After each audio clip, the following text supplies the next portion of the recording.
مسلم league نون کی نائب صدر مریم نواز نے کہا ہے کہ نواز شریف کو اللہ تعالیٰ نے سرخرو کر دیا، اب پاکستان کو سرخرو کرنا ہے۔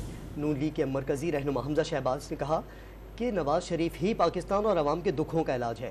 مریم نواز نے مزید کیا کہا، جانتے ہیں ڈان نیوز کے نمائندے عدنان شیخ سے۔ عدنان بتائے گا مریم نواز کا مزید کیا کہنا تھا؟